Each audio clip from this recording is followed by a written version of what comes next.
नमस्कार दोस्तों, मेरा नाम है सोनू सागर और मैथमेटिक्स ज्ञान में आपका बहुत बहुत स्वागत है। दोस्तों, आज के इस वीडियो में हम द्विघात समीकरण होता क्या है उसके बारे में सीखेंगे और उसे पहचानना भी सीखेंगे। तो प्लीज वीडियो में अंत तक बने रहिए, आपको बहुत कुछ जानने को मिलेगा। तो सबसे पहले दोस्तों आइए हम द्विघात समीकरण के परिभाषा को देखते हैं। तो देखिए दोस्तों, द्विघात समीकरण वे समीकरण होते हैं जिसमें जो चर होता है उसकी अधिकतम घात हमेशा 2 होती है, 2 से ज्यादा नहीं हो सकती है। जैसे दोस्तों यहाँ पर आप एग्जांपल से समझिए, यहाँ पर मैंने एक एग्जांपल लिखा हुआ है। जैसे यहाँ पर देखिए दोस्तों, जो x है, यहाँ पर जो x है ना दोस्तों, उसे ही हम क्या कहेंगे, चर कहेंगे या फिर वेरिएबल कहेंगे।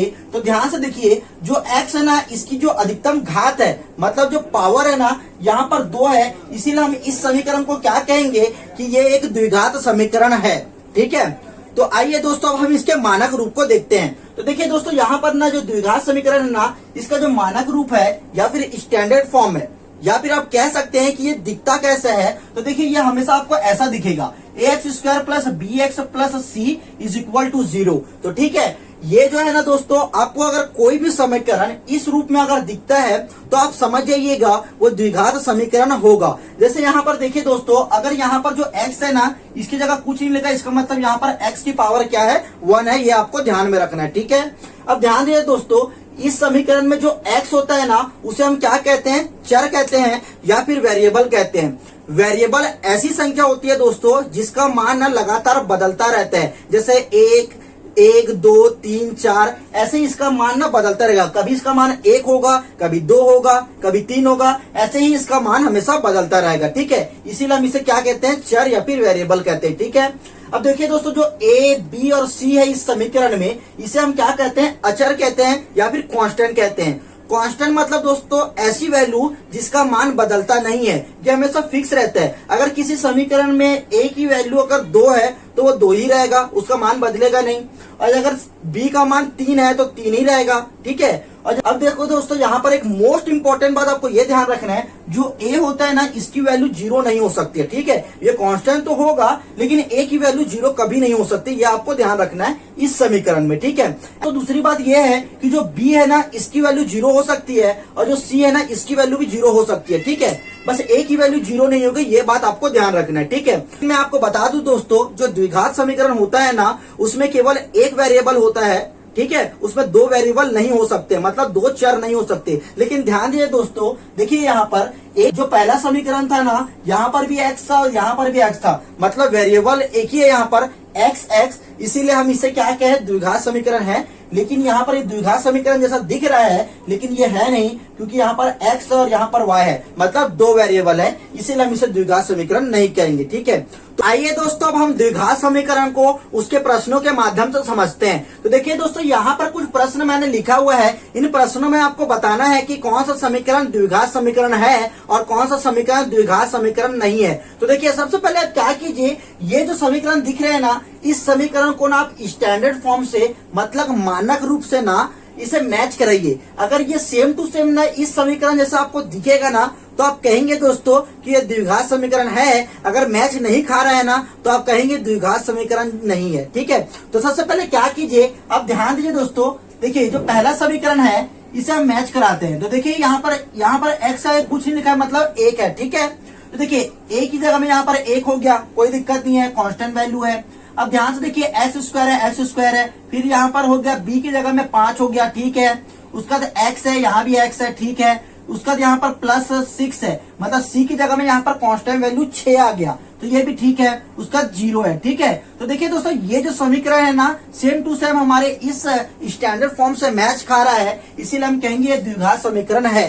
ठीक है, उसका देखिए दूसरा प्रश्न को ध्यान से देखिए। अब यहाँ पर एक ट्विस्ट हो गया है, यहाँ पर ना x की जगह में यहाँ पर y आ गया है। ठीक है, यहाँ पर x का y आ गया है, कोई दिक्कत नहीं है दोस्तों, x, b, c कुछ भी हो सकता है। ठीक है, बस एक ही चर होना चाहिए, ये आपको ध्यान रखना है। ठीक है, अब देखिए यहाँ पर हुआ क्या दोस्तों, देखिए यहाँ पर a की जगह 2 है। ठीक, फिर यहाँ पर x² की जगह y² है। ठीक है, उसका यहाँ पर माइनस लग गया है और यहाँ पर प्लस है, तो कोई फर्क पड़ा क्या, कोई फर्क नहीं पड़ेगा। आप यहाँ पर चाहो ना तो माइनस माइनस भी लिख सकते हो, प्लस प्लस भी लिख सकते हो, कोई फर्क नहीं पड़ता, यहाँ पर माइनस प्लस हो सकता है। ठीक है, तो देखिए उसका क्या यहाँ पर 4y है, मतलब b की जगह में 4 है। ठीक है, उसका x की जगह y है। ठीक है, उसका यहाँ पर c की जगह में 1 है, ठीक है, सी की जगह में 1 है, मतलब ये समीकरण भी ना पूरा इससे मैच खा रहा है, इसीलिए हम कहेंगे ये भी एक द्विघात समीकरण है।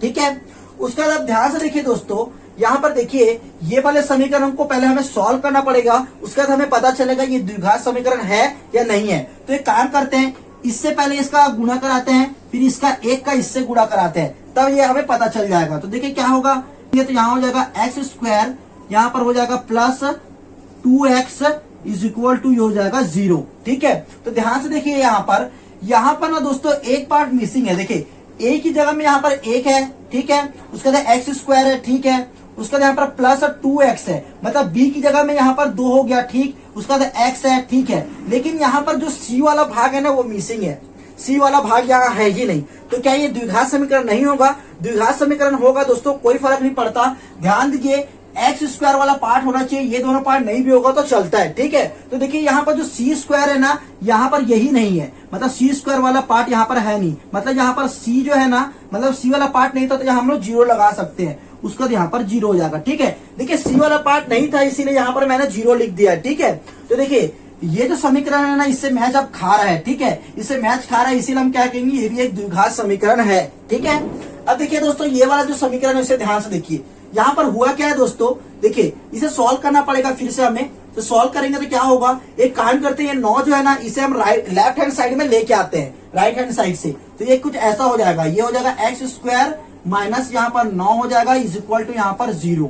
अब ध्यान से देखिए दोस्तों, यहाँ पर ना देखिए एक की जगह में 1 है, उसका एक्स स्क्वायर है, ठीक है, उसका यहाँ पर माइनस लगा हुआ है, ठीक है, कोई दिक्कत नहीं है। फिर यहाँ पर देखिए दोस्तों ये वाला पार्ट यहाँ पर है ही नहीं, बी एक्स यहाँ पर है ही नहीं, और ये केवल c की वैल्यू लिखा हुआ है, ये 9 जो है वो c का वैल्यू है। तो यहाँ पर क्या हुआ दोस्तों, जो b है ना, b की वैल्यू यहाँ पर 0 हो गया है। ठीक है, b की वैल्यू 0 हो गया ना, इसीलिए पूरा 0 हो गया यहाँ पर। ठीक है, तो कोई फर्क नहीं पड़ता, मैंने बोला था ये दोनों में से कोई पार्ट नहीं भी रहेगा तो चलेगा, ये मेन पार्ट है, ये होना चाहिए। ठीक है, तो यहाँ पर देखिए दोस्तों, यहाँ पर एक्स स्क्वायर माइनस बस केवल ये दोनों पार्ट है, ये वाला b 0 हो गया है, कोई दिक्कत नहीं है, इसीलिए हम इसे क्या कहेंगे दोस्तों, ये भी एक द्विघात समीकरण है।